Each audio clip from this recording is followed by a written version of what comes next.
ಕುಟುಂಬ ಇರುವಂತಹ ಮನೆ ಮೇಲೆ ಅನ್ಯ ಕೋಮಿನ ಯುವಕರು ಕಲ್ಲು ತೂರಾಟವನ್ನ ಮಾಡಿದ್ದಾರೆ. ಕಳೆದೊಂದು ವಾರದಿಂದ ಕಲ್ಲು ತೂರಾಟವನ್ನ ಮಾಡಲಾಗ್ತಾ ಇದ್ದಂತೆ ಚಿಕ್ಕಮಗಳೂರಿನ ಬಸವನಹಳ್ಳಿಯಲ್ಲಿ ಘಟನೆ ನಡೆದಿರೋದು.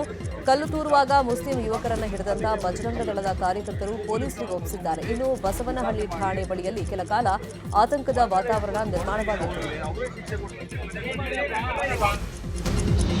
34 ಕಾಂಗ್ರೆಸ್ನ ಶಾಸಕರು ಇವತ್ತು ಆಸ್ಟ್ರೇಲಿಯಾ ಹಾಗೂ ನ್ಯೂಜಿಲೆಂಡ್ಗೆ ಟೂರ್ ಅನ್ನು ಹೊರಟಿದ್ದಾರೆ. ಸಿಎಂ ಬಣದಲ್ಲಿ ಗುರುತಿಸಿಕೊಂಡಿರುವಂತಹ ಶಾಸಕರೇ ಹೆಚ್ಚಿದ್ದಾರೆ ಎನ್ನಲಾಗಿದೆ. ಕೆಲವರಿಗೆ ವೀಸಾ ಸಿಗದ ಕಾರಣ ಪ್ರವಾಸ ರದ್ದಾಗಿದ್ರೆ ಇನ್ನು ಕೆಲ ಶಾಸಕರು ಹೈಕಮಾಂಡ್ ಕೆಂಗಣ್ಣಿಗೆ ಗುರಿಯಾಗಬಹುದು ಅನ್ನೋ ಕಾರಣಕ್ಕೆ ಪ್ರವಾಸದಿಂದ ದೂರ ಉಳಿದಿದ್ದಾರೆ. ಕಾಂಗ್ರೆಸ್ ಶಾಸಕರ ಫಾರಿನ್ ಟೂರ್ ವಿಚಾರ ಸಂಬಂಧ ದಾವಣಗೆರೆಯಲ್ಲಿ ಸಚಿವ ಎಸ್ ಮಲ್ಲಿಕಾರ್ಜುನ್ ಪ್ರತಿಕ್ರಿಯೆ ಕೊಟ್ಟಿದ್ದಾರೆ. ಈ ಮೊದಲೇ ಟೂರ್ ಫಿಕ್ಸ್ ಆಗಿತ್ತು, ನಮ್ ದುಡ್ಡಲ್ಲಿ ನಾವು ಹೋಗ್ತೀವಿ ಅಂದಾಗ ಯಾರೂ ತಡೆಯೋಕ್ಕಾಗಲ್ಲ ಅಂತ ಹೇಳಿದ್ದಾರೆ. ಕಾಂಗ್ರೆಸ್ ಶಾಸಕರ ವಿದೇಶ ಪ್ರವಾಸ ಕುರಿತಂತೆ ಚಿಕ್ಕಬಳ್ಳಾಪುರದಲ್ಲಿ ಸಚಿವ ಡಾಕ್ಟರ್ ಎಂಸಿ ಸುಧಾಕರ್ ಸ್ಪಷ್ಟನೆಯನ್ನ ಕೊಟ್ಟಿದ್ದಾರೆ. ಶಾಸಕರು ತಮ್ಮ ಸ್ವಂತ ಖರ್ಚಿನಲ್ಲಿ ವಿದೇಶಕ್ಕೆ ತೆರಳುತ್ತಾ ಇದ್ದಾರೆ. ಇದರಲ್ಲಿ ತಪ್ಪು ಹುಡುಕ್ತಿರುವಂತಹ ವಿರೋಧ ಪಕ್ಷಗಳ ನಡವಳಿಕೆ ಸರಿಯಲ್ಲ ಅಂತ ಕಿಡಿಕಾರಿದ್ದಾರೆ.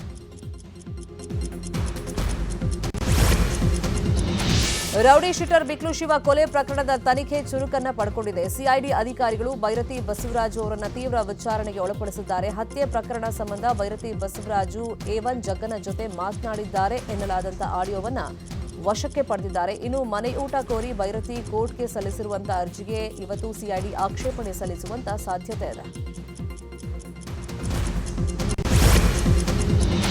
ದೇಶದ ಮೊದಲ ಏರ್ ಬಸ್ ಹೆಲಿಕಾಪ್ಟರ್ ಅಂತಿಮ ಜೋಡಣಾ ಘಟಕ ಕೋಲಾರದ ವೇಮಗಲ್ ಕೈಗಾರಿಕಾ ಪ್ರದೇಶದಲ್ಲಿ ರೆಡಿಯಾಗಿದೆ. ಹೆಲಿಕಾಪ್ಟರ್ ಉತ್ಪಾದನಾ ಘಟಕಕ್ಕೆ ಇವತ್ತು ವರ್ಚುವಲ್ ಮೂಲಕ ಪ್ರಧಾನಿ ಮೋದಿ ಹಾಗೂ ಫ್ರಾನ್ಸ್ ಅಧ್ಯಕ್ಷ ಇಮ್ಯಾನ್ಯುಯಲ್ ಮ್ಯಾಕ್ರಾನ್ ಚಾಲನೆಯನ್ನ ಕೊಡಲಿದ್ದಾರೆ. ಕೇಂದ್ರ ರಕ್ಷಣಾ ಸಚಿವ ರಾಜನಾಥ್ ಸಿಂಗ್, ಫ್ರಾನ್ಸ್ ರಕ್ಷಣಾ ಸಚಿವೆ ಕ್ಯಾಥರೀನ್ ವ್ಯಾಟ್ರಿ ಇವತ್ತಿನ ಕಾರ್ಯಕ್ರಮದಲ್ಲಿ ಪಾಲ್ಗೊಳ್ಳುತ್ತಾರೆ.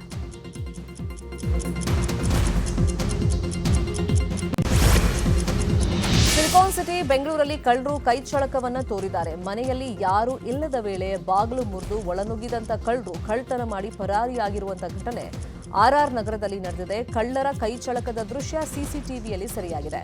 ಮನೆಯಲ್ಲಿದ್ದ 1.4 ಲಕ್ಷ ನಗದು ಹಾಗೂ ಚಿನ್ನಾಭರಣ ಕದ್ದು ಪರಾರಿಯಾಗಿದ್ದಾರೆ. ಇನ್ನು ಘಟನೆ ಸಂಬಂಧ ಆರ್ಆರ್ ನಗರ ಠಾಣೆಯಲ್ಲಿ ಪ್ರಕರಣ ದಾಖಲಾಗಿದೆ.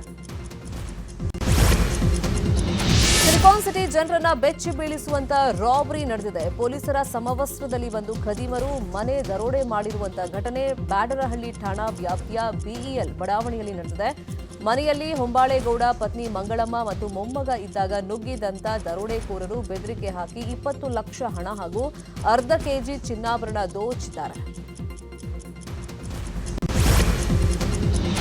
ಬೆಂಗಳೂರಲ್ಲಿ ಆಸ್ತಿ ತೆರಿಗೆ ಬಾಕಿ ಉಳಿಸಿಕೊಂಡವರ ಆಸ್ತಿ ಹರಾಜಿಗೆ ಜಿಬಿಎ ದಿನಾಂಕವನ್ನ ನಿಗದಿ ಮಾಡಿದೆ. ಇದೇ ತಿಂಗಳ 21ರಂದು ಹರಾಜು ಹಾಕಲು ಬೆಂಗಳೂರು ದಕ್ಷಿಣ ನಗರ ಪಾಲಿಕೆ ತೀರ್ಮಾನವನ್ನ ಮಾಡಿದೆ. ಬೆಂಗಳೂರು ದಕ್ಷಿಣ ಪಾಲಿಕೆ ವ್ಯಾಪ್ತಿಯಲ್ಲಿನ ಟ್ಯಾಕ್ಸ್ ಡಿಫಾಲ್ಟರ್ಸ್ ಆಸ್ತಿ ಹರಾಜು ನಡೆಯಲಿದೆ. ಉತ್ತರ ಕನ್ನಡ ಜಿಲ್ಲೆಯಲ್ಲಿ ಇವತ್ತು ಹಾಗೆಯೇ ನಾಳೆ ಗರಿಷ್ಠ ಉಷ್ಣಾಂಶ ದಾಖಲಾಗುವಂತಹ ಸಾಧ್ಯತೆ ಇದೆ. ಸುಮಾರು 34 ಡಿಗ್ರಿ ಸೆಲ್ಸಿಯಸ್ನಿಂದ 38.9 ಡಿಗ್ರಿ ಸೆಲ್ಸಿಯಸ್ ವರೆಗೆ ಏರಿಕೆಯಾಗುವಂತಹ ಸಾಧ್ಯತೆ ಇದೆ ಅಂತ ಭಾರತೀಯ ಹವಾಮಾನ ಇಲಾಖೆ ಮುನ್ಸೂಚನೆಯನ್ನ ಕೊಟ್ಟಿದೆ.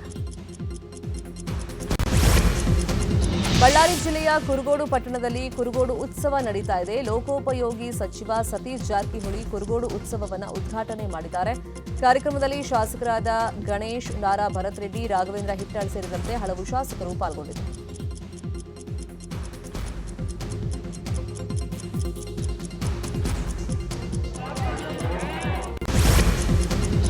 ಹುಬ್ಬಳ್ಳಿಯ ಸಿದ್ಧಾರೂಢ ಮಠದ ಆವರಣದಲ್ಲಿ ಜಾತ್ರಾ ಮಹೋತ್ಸವದ ಸಂಭ್ರಮ ಮುಂದುವರೆದಿದೆ. ಅಮಾವಾಸ್ಯೆ ಅಂಗವಾಗಿ ಸಿದ್ಧಾರೂಢ ಪುಷ್ಕರಣೆ ಬಳಿ ಆರೂಢ ಆರತಿ ಕಾರ್ಯಕ್ರಮ ನಡೆಯಲಿದೆ. ಗಂಗಾರತಿ ಮಾದರಿಯಲ್ಲಿ ಆರೂಢ ಆರತಿ ನಡೆಯಲಿದ್ದು ಸಹಸ್ರಾರು ಭಕ್ತರು ಕಣ್ತುಂಬಿಕೊಳ್ಳಲಿದ್ದಾರೆ. ಫೆಬ್ರವರಿ 24-25ರಂದು ದಾವಣಗೆರೆ ನಗರ ದೇವತೆ ಶ್ರೀ ದುರ್ಗಾಂಬಿಕಾ ದೇವಿ ಜಾತ್ರೆ ನಡೆಯಲಿದೆ. ಹೀಗಾಗಿ ನಗರದಲ್ಲಿ ಪೊಲೀಸ್ ಇಲಾಖೆ ಸೂಕ್ಷ್ಮ ಪ್ರದೇಶದಲ್ಲಿ ಪಥಸಂಚಲನ ನಡೆಸಿತು. ಜಿಲ್ಲಾ ಪೊಲೀಸ್ ಅಧೀಕ್ಷಕ ಶೇಖರ್ ಎಚ್ಟಿ ನೇತೃತ್ವದಲ್ಲಿ ಪಥಸಂಚಲನ ನಡೆಯಿತು.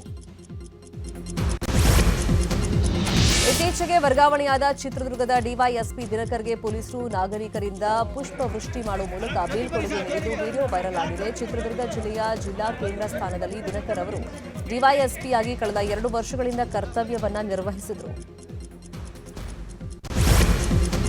ಹಾವೇರಿ ಜಿಲ್ಲಾ ನ್ಯಾಯಾಲಯಕ್ಕೆ ಹುಸಿ ಬಾಂಬ್ ಬೆದರಿಕೆ ಕರೆ ಆತಂಕದ ಬೆನ್ನಲ್ಲೇ ಶಹರ ಪೊಲೀಸ್ ಠಾಣೆ ವ್ಯಾಪ್ತಿಯಲ್ಲಿ ಪೊಲೀಸರು ಫುಟ್ ಪೆಟ್ರೋಲಿಂಗ್ ಅನ್ನು ನಡೆಸಿದ್ದಾರೆ. ಡಿವೈಎಸ್ಪಿ ನೇತೃತ್ವದಲ್ಲಿ 2-3 ಗಂಟೆಗಳ ಕಾಲ ನಗರದಲ್ಲಿ ವಿವಿಧ ರಸ್ತೆಯಲ್ಲಿ ಫುಟ್ ಪೆಟ್ರೋಲಿಂಗ್ ನಡೆಸಲಾಗಿದೆ. ನಾವು ಕಲಿಬೇಕಾಗಿದ್ದ ಇತಿಹಾಸವನ್ನ ಮರೆತಿರೋದು ದುರಂತ ಅಂತ ಕೇಂದ್ರ ಸಚಿವೆ ಶೋಭಾ ಕರಂದ್ಲಾಜೆ ಹೇಳಿದ್ದಾರೆ. ಪುತ್ತೂರಲ್ಲಿ ಮಾತನಾಡಿದಂತ ಅವರು ವಿದೇಶಿ ಆಕ್ರಮಣಕಾರರ ವಿರುದ್ಧ ರಾಣಿ ಅಬ್ಬಕ್ಕ ಹೋರಾಡಿದ್ರು, ಆದರೆ ಅವರ ಬಗ್ಗೆ ಇತಿಹಾಸದ ಪಾಠದಲ್ಲಿ ಹೆಚ್ಚಿನ ಉಲ್ಲೇಖ ಇಲ್ಲ ಅಂತ ಶೋಭಾ ಬೇಸರವನ್ನು ವ್ಯಕ್ತಪಡಿಸಿದ್ದಾರೆ. ಬಾಗೇಪಲ್ಲಿ ಶಾಸಕ ಸುಬ್ಬಾರೆಡ್ಡಿ ಆಯ್ಕೆ ಅಸಿಂಧು ಅಂತ ಹೈಕೋರ್ಟ್ ಏಕಸದಸ್ಯ ಪೀಠ ಆದೇಶವನ್ನು ಕೊಟ್ಟಿದೆ. ಸುಬ್ಬಾರೆಡ್ಡಿ ಚುನಾವಣಾ ಅಕ್ರಮ ಎಸಗಿದ್ದಾರೆ ಅಂತ ಬಿಜೆಪಿಯ ಪರಾಜಿತ ಅಭ್ಯರ್ಥಿ ಮುನಿರಾಜು ಹೈಕೋರ್ಟ್ನಲ್ಲಿ ಅರ್ಜಿಯನ್ನು ಸಲ್ಲಿಸಿದರು. ಇನ್ನು ಜಾಲತಾಣದಲ್ಲಿ ಸುಬ್ಬಾರೆಡ್ಡಿ ಪರ ಕ್ಯಾಂಪೇನ್ ನಡೀತಾ ಇದೆ. ಜಾಲತಾಣದಲ್ಲಿ ಸುಬ್ಬಾರೆಡ್ಡಿ ಪರ ಅಭಿಮಾನಿಗಳು ಪೋಸ್ಟ್ ಅನ್ನು ಹಾಕ್ತಾ ಇದ್ದು, ನಂಬಳಿ ಇನ್ನೂ ಆಯ್ಕೆಗಳಿವೆ, ಯಾರು ಎದೆಗುಂದೋದು ಬೇಡ ಅಂತ ಆತ್ಮಸ್ಥೈರ್ಯವನ್ನು ತುಂಬುತ್ತಾ ಇದ್ದಾರೆ. 4 ದಿನಗಳ ಕಾಲ ದೆಹಲಿಯಲ್ಲಿ ಎಐ ಇಂಪ್ಯಾಕ್ಟ್ ಸಮ್ಮಿಟ್ ಆಯೋಜನೆಯನ್ನ ಮಾಡಲಾಗಿದೆ. ಈ ಬಾರಿಯ ಎಐ ಇಂಪ್ಯಾಕ್ಟ್ ಸಭೆಗೆ ಭಾರತ ಆತಿಥ್ಯವನ್ನು ವಹಿಸಿದೆ. ಪ್ರಧಾನಿ ನರೇಂದ್ರ ಮೋದಿ ಕಾರ್ಯಕ್ರಮ ಉದ್ಘಾಟನೆಯನ್ನ ಮಾಡಿದ್ದಾರೆ. ಇನ್ನು ಎಐ ಇಂಪ್ಯಾಕ್ಟ್ ಶೃಂಗಸಭೆಗೆ ಭಾರೀ ಪ್ರತಿಕ್ರಿಯೆ ವ್ಯಕ್ತವಾಗ್ತಾ ಇದೆ. ರಿಲಯನ್ಸ್ ಇಂಡಸ್ಟ್ರೀಸ್ ನಿರ್ದೇಶಕ ಆಕಾಶ್ ಅಂಬಾನಿ ಅವರು ದೆಹಲಿಯಲ್ಲಿ ನಡೆಯುತ್ತಿರುವಂತಹ ಇಂಡಿಯಾ ಎಐ ಇಂಪ್ಯಾಕ್ಟ್ ಶೃಂಗಸಭೆಯಲ್ಲಿ ಪಾಲ್ಗೊಂಡಿದ್ದಾರೆ. ಜಿಯೋದಿಂದ ಎಐ ಪರಿಸರ ವ್ಯವಸ್ಥೆ ಮತ್ತು ಮುಂದಿನ ಪೀಳಿಗೆಗೆ ಅನುಕೂಲವಾಗುವ ನಿಟ್ಟಿನಲ್ಲಿ ಸಾಕಷ್ಟು ಯೋಜನೆಗಳನ್ನು ಸಿದ್ಧಪಡಿಸಲಾಗಿದೆ. ಈ ಬಗ್ಗೆ ಪ್ರಧಾನಿ ನರೇಂದ್ರ ಮೋದಿ ಅವರಿಗೆ ಮಾಹಿತಿಯನ್ನು ನೀಡಲಾಯಿತು. ಜಿಯೋ ಎಐ ಸ್ಟಾಕ್, ಜಿಯೋ ಸಂಸ್ಕೃತಿ ಎಐ, ಜಿಯೋ ಆರೋಗ್ಯ ಎಐ, ಜಿಯೋ ಶಿಕ್ಷಣ ಮತ್ತು ಜಿಯೋ ಎಐ ಹೋಮ್ ಸೇರಿದಂತೆ ಎಐ ಸಾಮರ್ಥ್ಯಗಳ ಬಗ್ಗೆ ಮೋದಿ ಅವರಿಗೆ ಆಕಾಶ್ ಅಂಬಾನಿ ವಿಡಿಯೋಗಳ ಮುಖೇನ ಮಾಹಿತಿಯನ್ನು ಕೊಟ್ಟರು. ಫ್ರಾನ್ಸ್ ಅಧ್ಯಕ್ಷ ಇಮ್ಯಾನ್ಯುಯಲ್ ಮ್ಯಾಕ್ರೂನ್ ಅವರು ಇಂದಿನಿಂದ 3 ದಿನ ಭಾರತದ ಪ್ರವಾಸವನ್ನು ಕೈಗೊಳ್ಳಲಿದ್ದಾರೆ. ಭಾರತದ ಆತಿಥ್ಯದಲ್ಲಿ ನಡೆಯುತ್ತಿರುವಂತಹ ಎಐ ಸಮಾವೇಶದಲ್ಲಿ ಇಮ್ಯಾನ್ಯುಯಲ್ ಮ್ಯಾಕ್ರೂನ್ ಪಾಲ್ಗೊಳ್ಳಲಿದ್ದಾರೆ. ಇದಕ್ಕೂ ಮುನ್ನ ಇವತ್ತು ಮುಂಬೈನಲ್ಲಿ ಪ್ರಧಾನಿ ಮೋದಿ ಅವರನ್ನ ಭೇಟಿಯಾಗಲಿದ್ದಾರೆ. ಆಂತರಿಕ ಸಂಘರ್ಷಕ್ಕೆ ತುತ್ತಾಗಿರುವಂತಹ ಬಾಂಗ್ಲಾದೇಶದಲ್ಲಿ ಬಿಎನ್ಪಿ ಅಧ್ಯಕ್ಷ ಪ್ರಧಾನಿ ತಾರಿಕ್ ರಹಮಾನ್ ನೇತೃತ್ವದ ಸರ್ಕಾರ ಇವತ್ತು ಅಧಿಕಾರವನ್ನು ಹಿಡಿಯಲಿದೆ. ಹಸೀನಾ ಸರ್ಕಾರ ಪತನದ ಬಳಿಕ ನಡೆದಂತಹ ಚುನಾವಣೆಯಲ್ಲಿ ಬಾಂಗ್ಲಾದೇಶಿ ನ್ಯಾಷನಲಿಸ್ಟ್ ಪಾರ್ಟಿ 300 ಸೀಟ್ಗಳ ಪೈಕಿ 209 ಸ್ಥಾನಗಳನ್ನು ಗೆದ್ದು ಅಧಿಕಾರಕ್ಕೆ ಬಂದಿದೆ. ಇನ್ನು ಪ್ರಮಾಣ ವಚನ ಕಾರ್ಯಕ್ರಮದಲ್ಲಿ ಲೋಕಸಭಾ ಸ್ಪೀಕರ್ ಓಂ ಬಿರ್ಲಾ, ವಿದೇಶಾಂಗ ಇಲಾಖೆ ಕಾರ್ಯದರ್ಶಿ ವಿಕ್ರಮ್ ಮಿಸ್ರಿ ಪಾಲ್ಗೊಳ್ಳುತ್ತಾರೆ. ಟಿ20 ವಿಶ್ವಕಪ್ನಲ್ಲಿ ಆಸ್ಟ್ರೇಲಿಯಾ ವಿರುದ್ಧ ಶ್ರೀಲಂಕಾ 8 ವಿಕೆಟ್ಗಳ ಅಂತರದಲ್ಲಿ ಗೆಲ್ಲುವ ಮೂಲಕ ಸೂಪರ್ 8 ಹಂತಕ್ಕೆ ಲಗ್ಗೆ ಇಟ್ಟಿದೆ. ಹೀಗಾಗಿ ಗುಂಪು ಹಂತದಲ್ಲಿರುವಂತಹ ಹೊರಬೀಳುವ ಆತಂಕಕ್ಕೆ ಆಸೀಸ್ ಸಿಲುಕಿದೆ. ನಿನ್ನೆ ಪೆಲ್ಲೆಕೆಲ್ಲೆಯಲ್ಲಿ ನಡೆದಂತಹ ಪಂದ್ಯದಲ್ಲಿ ಮೊದಲು ಬ್ಯಾಟ್ ಮಾಡಿದಂಥ ಆಸ್ಟ್ರೇಲಿಯಾ 181 ರನ್ಗಳಿಗೆ ಆಲೌಟ್ ಆಯಿತು. ಸವಾಲಿನ ಮೊತ್ತವನ್ನು ಬೆನ್ನತ್ತಿದ ಶ್ರೀಲಂಕಾ 18 ಓವರ್ಗಳಲ್ಲಿ ಗೆಲುವಿನ ನಗೆಯನ್ನು ಬೀರಿದೆ.